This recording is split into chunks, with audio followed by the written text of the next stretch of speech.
রাফি, আর কিছু খাবে? সাইমা, না দ্রুত বাড়ি চলেন। রাফি, আচ্ছা। সাইমার মনটা এখন একটু ভালো হয়েছে।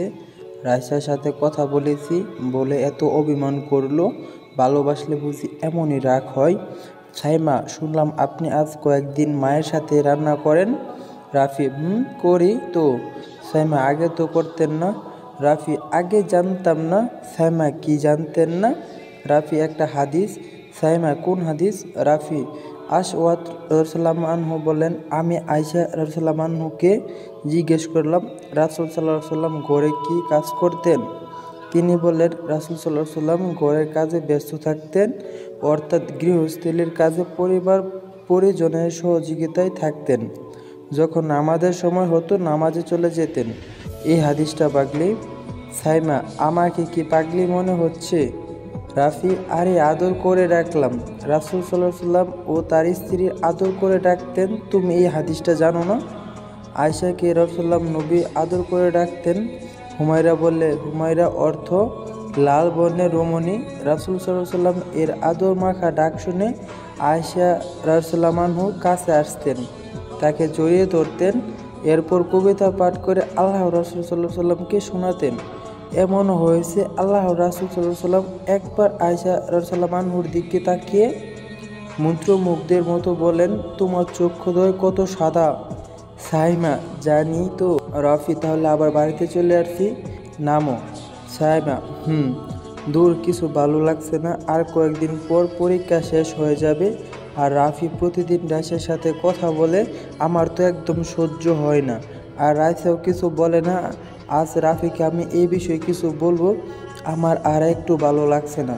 প্রতিদিন বারবার রুমে আসি, আর আজকে আসার কোনো খোঁজ নাই। কেমন মানুষ এটা? রাফি, সাইমা, জি। রাফি, খাবে না এখানে নিয়ে আসবো না যাবে? সাইমা, আপনার সাথে আমার কথা আছে। রাফি, বলো। সাইমা, আপনি আরেকটা বিয়ে করেন। রাফি, কি? সাইমা, বিয়ে করেন।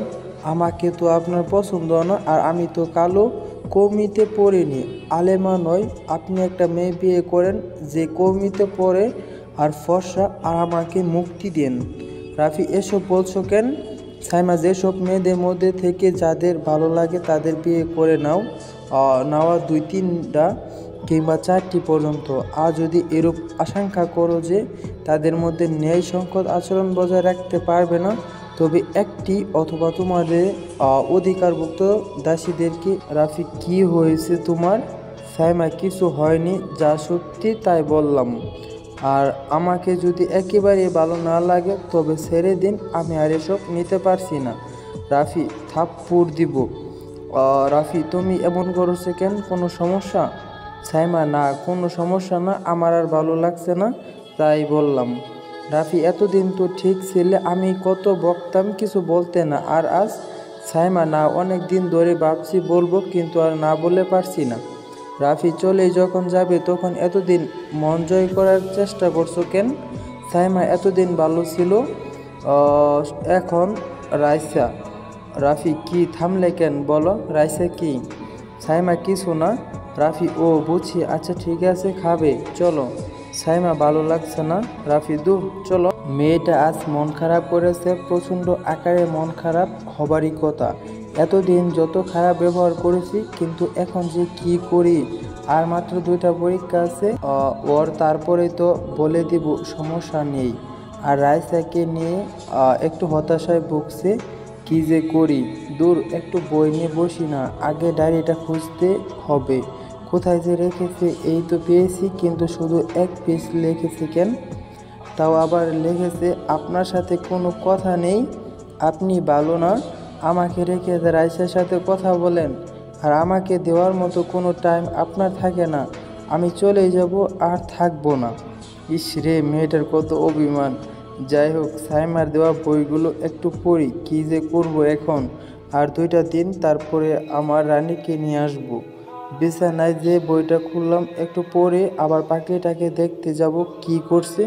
উফ, কবে যে বলবো ভালোবাসি সাইমা। এই সাইমা এত রাগ করেছে, এখন যে কি করব, যাই একটু দেখে আসি।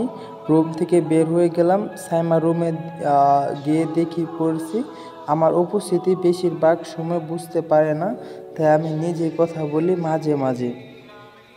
রাফি, সাইমা। সাইমা জি। রাফি কি করছো? সাইমা পড়ছি। রাফি আর কত টাইম লাগবে? সাইমা আজকে অনেক কিছু বাদ আছে, রাত 2টা বাজবে। এত রাত? জি। সাথে যাবে? সাইমা তাই চলেন যাই, কি মজা। চলো। আমি আর সাইমা ছাদে আসলাম।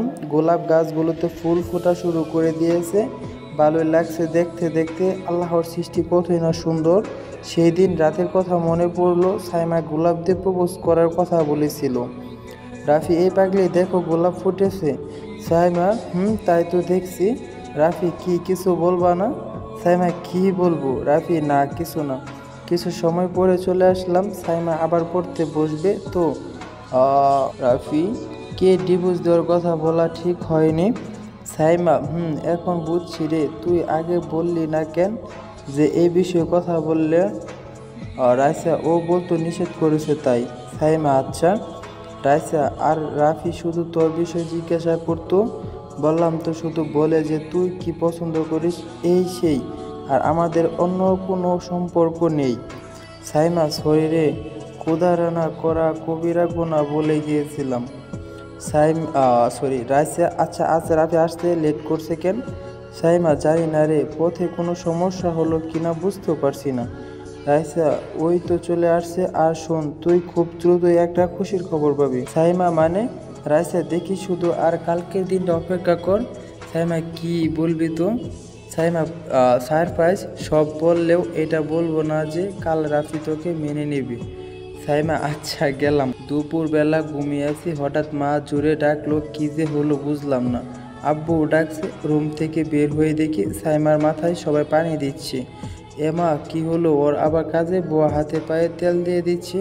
দ্রুত কাছে গেলাম। কিছু সময় পরে চেঞ্জ আছে, রুমে নিয়ে এসে শুয়ে থাকতে বলল সবাই, আর আমাকে খেয়াল রাখতে বলেছে।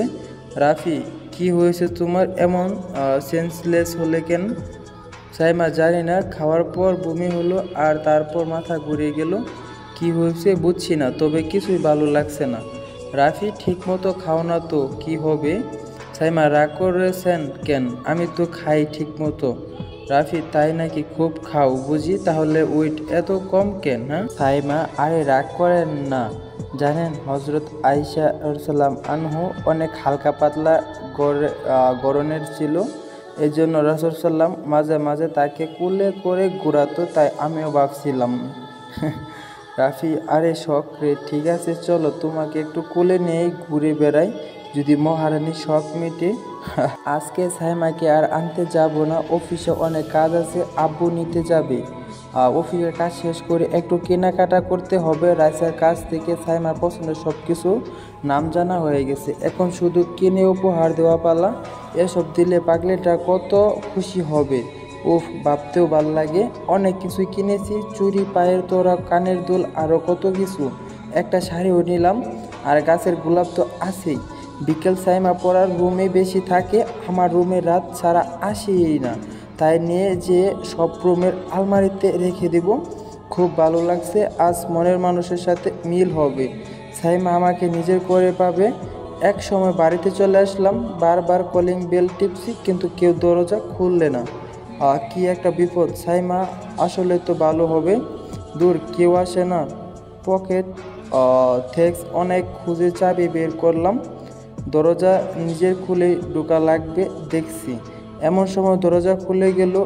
বাড়িতে চলে আসছি, শুধু রাত হওয়ার অপেক্ষা। সাথে যে অনেকগুলো গোলাপ এনে রেখেছি। মাগরিবের নামাজ পড়ে বাড়িতে ফিরে আসলাম, দেখছি সাইমা আবার মন খারাপ। পাগলিটা আর কত সময় বা মন খারাপ করে থাকবে? আর তো কিছু সময়, তারপরে বলে দিব। কত সময় একা একা বসে আছি, কিন্তু সাইমার কোনো খোঁজই নেই। কাল তো কোনো পরীক্ষা নেই, তাই হয়তো ঘুমাচ্ছে, একটু ডেকে নিয়ে আসি। রাফি। সাইমা, জি। রাফি, কই তুমি? সাইমা, ব্যালকনিতে। রাফি, ও কি করছো একা একা? সাইমা, তেমন কিছু না, একটু বাতাস খেতে আসলাম। রাফি, তাই বাতাস খাও, খাওয়া যায়। সাইমা, এই তো যাই। রাফি, মন খারাপ কেন? সাইমা, ভাবছি। রাফি, কি ভাবছো? রাফি, তুমি তো আমার অনুগত করো, আমাকে খুশি রাখো, রাগ করলো কথা বলো, তাহলে তুমি অবশ্যই উত্তম স্ত্রী। সাইমা চুপ করে আছেন। রাফি চলো ছাদে যাই। সাইমা সত্যি? রাফি চলো। ছাদে যাওয়ার পর রাফি সাইমা দেখো তোমার লাগানো গাছে কত গোলাপ ফুটেছে। সাইমা ফুটলেই আর কি, প্রপোজ তো পেলাম না। রাফি প্রপোজ চাও? সাইমা না। রাফি রুমে চলো, সারপ্রাইজ আছে। সাইমা কিসের সারপ্রাইজ? রাফি বললে কি আর সারপ্রাইজ থাকে? সাইমা রাইসাও বলেছিল। রাফি তাই নাকি? চলো নিচে। হাত ধরে আমি আর সাইমা নিচে আসছি। ভালোই লাগছে, আজকে স্বপ্নের রানীকে নিজের করে পাবো। নিজের রুমে চলে এসেছি, হঠাৎ কারেন্ট চলে গেল।